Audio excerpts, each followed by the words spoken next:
Le rôle du capital investissement dans le développement de l'actionnariat salarié. Je vous demande d'accueillir Bertrand Rambaud, le président de France Invest.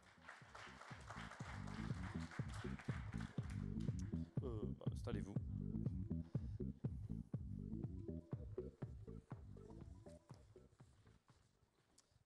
Bonjour à tous. Bonjour.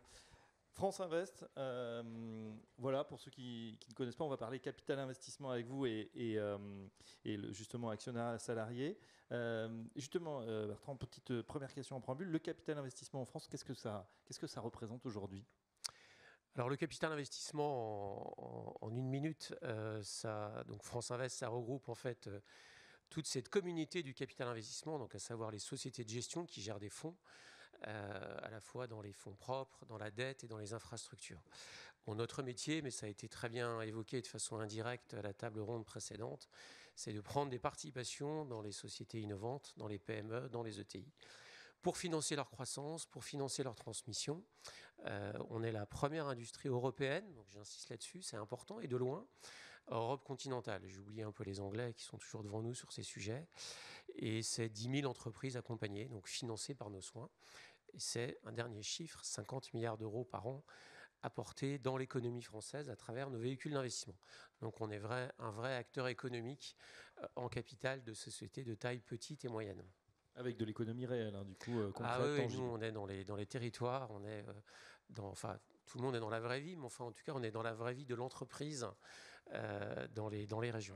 Alors, sujet de notre mini-conférence, rôle du capital investissement dans le développement de l'actionnariat salarié. On n'a pas 4 heures, on a juste 10 minutes. Bertrand, quelle est justement la position de votre industrie par rapport aux enjeux de l'actionnariat salarié ? C'est vrai que quand on pense capital investissement, on ne fait pas le lien forcément avec l'actionnariat salarié. Oui, tout à fait. Alors, ça a été vraiment très bien. J'ai écouté la table ronde précédente. Je pense que tout ce qui a été dit était plein de bon sens. C'est vraiment des choses que l'on vit. Bon, pour faire très simple, je crois que nous, les éléments de partage de valeur, on les apprend à travers un peu deux façons. Il y a soit les éléments du résultat annuel de l'entreprise, l'intéressement, la participation, la PPV, c'est encore autre chose. Bon, ça, c'est très bien, c'est important. Beaucoup d'efforts ont été faits autour de ça. Bon, après, il y a un deuxième grand axe qui est évidemment majeur. Vous l'avez beaucoup évoqué précédemment, c'est l'actionnariat salarié, qui est vraiment pour nous quelque chose d'essentiel. Mais c'est vrai aussi, hein, je ne sais pas si Jean-Philippe Debat est parti, mais c'est le grand spécialiste. Hein, et je crois, Jean-Philippe, il y a un chiffre que tu me donnais l'autre jour qui est que, je crois, 4% des PME et des ETI françaises sont ouverts leur capital à des salariés. C'est ridicule par rapport aux sociétés cotées, par rapport aux grands groupes. Donc, il y a plein de bonnes intentions, mais il y a un vrai sujet à adresser. Alors, pourquoi on doit l'adresser ? Vous avez parlé de l'alignement d'intérêts, bien sûr. On parle du problème du pouvoir d'achat des gens, c'est une évidence. C'est un vrai problème français. Je pense aussi dans les points positifs, c'est le sentiment d'appartenance, qui est très très fort. C'est quand même le fait, quand on fait des sondages, on les lit, c'est pas nous qui les faisons, on voit quand même qu'aujourd'hui, il y a quand même un amour plus fort, chaque année, du salarié vis-à-vis de l'entreprise. C'est la deuxième jambe après la famille, donc c'est majeur. Donc il faut attacher les gens à l'entreprise.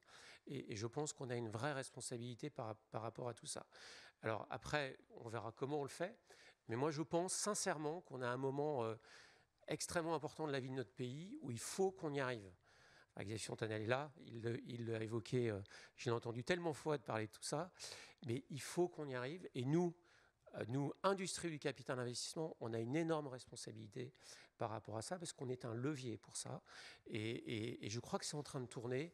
Et voilà, je ne veux pas être trop naïf, mais je pense qu'il y a des barrières, on va aussi en parler, mais il y a vraiment des choses qui sont en train d'avancer. C'est le moment d'appuyer sur tout ça. C'est le moment, ok, on va retenir ça. On a entendu aussi effectivement la première barrière peut-être pour une adoption massive, c'est les dirigeants eux-mêmes. Bien sûr. Non mais complètement, enfin moi j'ai toujours une immense admiration pour les dirigeants et les entrepreneurs parce que c'est quand même des gens qui ont créé leur boîte et qui portent des choses au quotidien pas simples. Mais il faut reconnaître que là-dessus, et c'est pas lié aux générations, hein, c'est lié à parfois des états d'esprit, un certain blocage par rapport à ça. Un blocage, le capital, c'est la famille, on n'en parle pas, c'est quelque chose de très particulier, c'est compliqué à gérer, c'est pas comme une dette, ça se rembourse pas facilement, donc ça bloque. Alors ça bloque un peu moins qu'avant. Enfin, Jean-Philippe, tu donnais les chiffres tout à l'heure, tu as fait 4 opérations de FCPR de reprise, j'ai honte. Pas pour toi, mais pour nous. parce que c'est pas normal. Voilà. Et donc, on a un vrai boulot didactique, mais collectif à faire sur ce sujet, parce que c'est collectif ce travail. C'est les fonds d'investissement, c'est les conseils, c'est les avocats, c'est les dirigeants. Et vous savez, la boîte à outils, on parle beaucoup de la boîte à outils, on va peut-être en reparler. Elle est très riche. Elle a quelques freins, je voudrais en partager quelques-uns. Mais honnêtement, elle n'est pas super connue, quoi. Allez voir un patron de boîte, allez lui dire qu'est-ce qui existe pour compliquer votre truc. Et donc, on a un vrai sujet pédagogique tous ensemble, mais plus on en parlera, moi j'ai une conviction dans la vie de choses assez simples, plus nous les investisseurs, plus l'écosystème se dira il faut qu'on y arrive, bah vous verrez, on va y arriver. C'est comme pour l'industrie, on est en train d'y arriver, on va y arriver en France. Et bien ça, on va y arriver parce que c'est une nécessité de partager la valeur. On ne peut pas rester comme ça. On a parlé des gens de CFDP qui parlaient avec 350 000 euros. Moi, quand je vois le salarié de la Redoute, qui est magasinier, qui a touché 100 000 euros fin décembre l'année dernière, et ben ça, c'est l'immense fierté du capitalisme. Et donc, il faut y aller beaucoup plus fort. Et nous, on doit prendre notre responsabilité parce qu'on n'est quand même pas allé au bout de ce qu'on pouvait faire dans le capital investissement. Alors, vous évoquez la boîte à outils. On a dit qu'elle était riche, peut-être même un peu trop, pas évidente à appréhender. Elle est suffisante, mais elle est trop compliquée. Oui, mais bon, écoutez, ça a le mérite d'exister. Hein, le député l'évoquait tout à l'heure, enfin, je crois.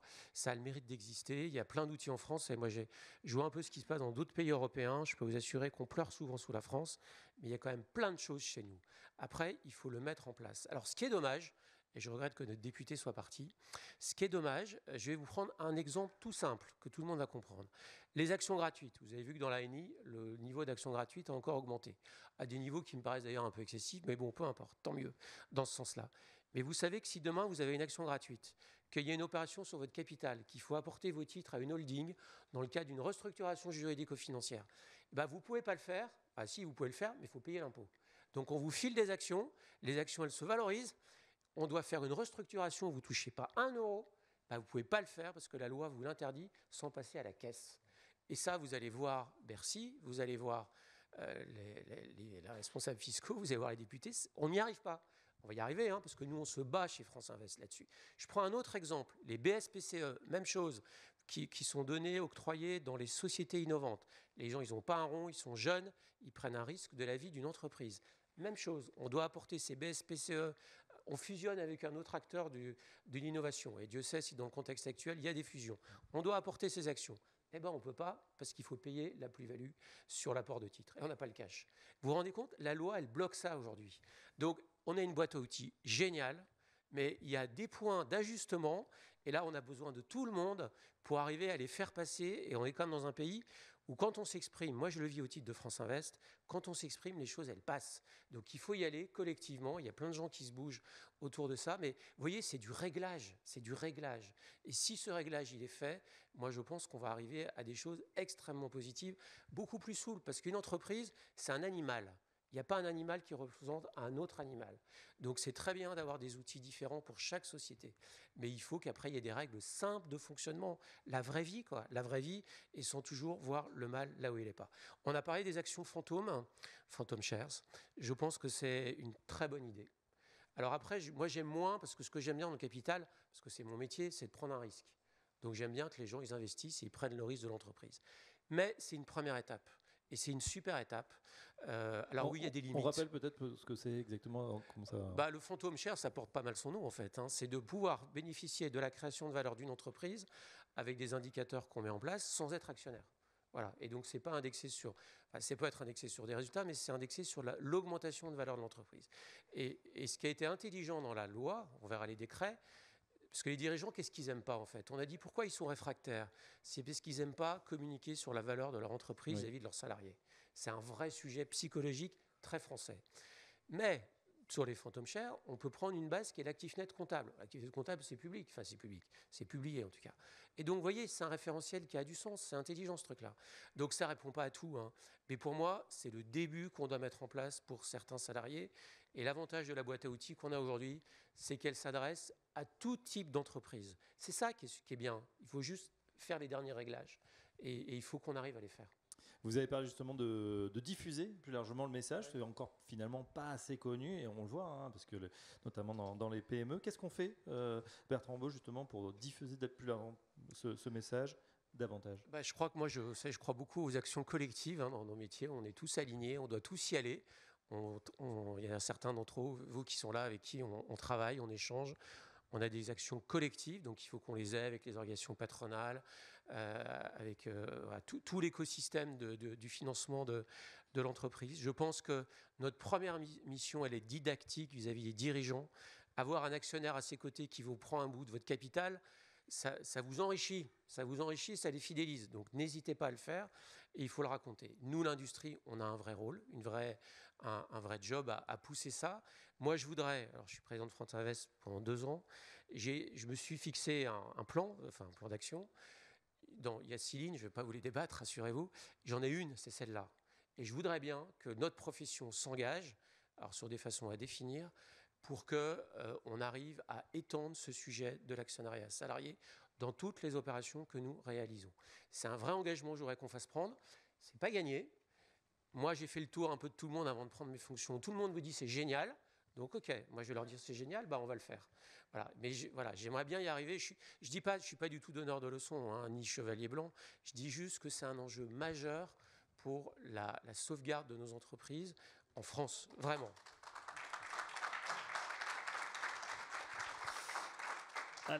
Vous avez une mise en garde également. On voit le côté positif d'associer les gens au capital. Attention. Non, j'ai 2 mises en garde. J'en ai une première, et ça je l'adresse à notre écosystème, à notre profession.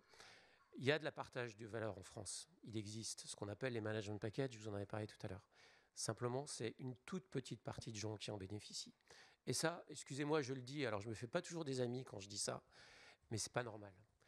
C'est super que les managers gagnent de l'argent, et beaucoup d'argent, parce qu'ils prennent des risques, parce qu'ils portent leur quotidien. Mais il ne faut pas non plus tomber dans un excès. Et donc la richesse, elle se partage. Mais ça s'adresse aussi à nous, les fonds d'investissement. Et ce n'est pas des propos socialisants, ce que je ne suis pas. Je dis juste qu'il faut qu'on arrive. Et là, il faut qu'on change. Parce que moi, je suis en Italie, je suis en Allemagne. Ça ne se passe pas comme ça. Il y a eu des excès en France. Et ça, il faut qu'on arrive à une meilleure répartition, une meilleure distribution de la richesse. Il y a eu des excès, il faut le dire, il faut oser le dire. Et il ne faut pas rester là-dessus. Après, l'autre point, le deuxième point de vigilance, je me rappelle, c'est un dirigeant qui m'a alerté là-dessus, parce que je le poussais, parce que moi, je suis investisseur à travers un groupe qui s'appelle Ciparex, qui me fait vivre, qui est mon quotidien. J'ai fait beaucoup de deals, et je poussais ce dirigeant à ouvrir boîte très familiale. Donc, il a pris beaucoup de temps à réfléchir. Je trouvais que c'était un petit peu long dans sa tête, mais il y est quand même allé. Et un jour, il me dit « Ok, Bertrand, vous me poussez, super. Mais il dit « Je ne peux pas le faire pour tout le monde parce que j'ai 3000 salariés. » Et puis, c'était à l'époque où il n'y avait pas encore tous les outils d'aujourd'hui. Et dites-vous une chose, c'est que j'aurai les gens super contents à qui je vais donner un outil d'intéressement au capital. Puis, je vais avoir les gens juste dessous qui vont être super déçus parce qu'ils n'ont pas eu. Et moi, mon souci, c'est de gérer ça. Donc, c'est vrai que c'est un élément hyper incitatif pour ceux qui en bénéficient. Ça l'est moins pour ceux qui n'en bénéficient pas. Donc on voit que le diable est dans les détails, et que c'est des choses qu'il faut manier quand même avec beaucoup de prudence. On peut comprendre des dirigeants qui ont 2-3 craintes par rapport à ça. Voilà, donc la meilleure des solutions, c'est que tout le monde puisse bénéficier de quelque chose, et je crois que c'est la mission qu'on a tous. Et voilà le constat et les propositions de Bertrand Ambon, on peut l'applaudir, le président de France Invest. Merci.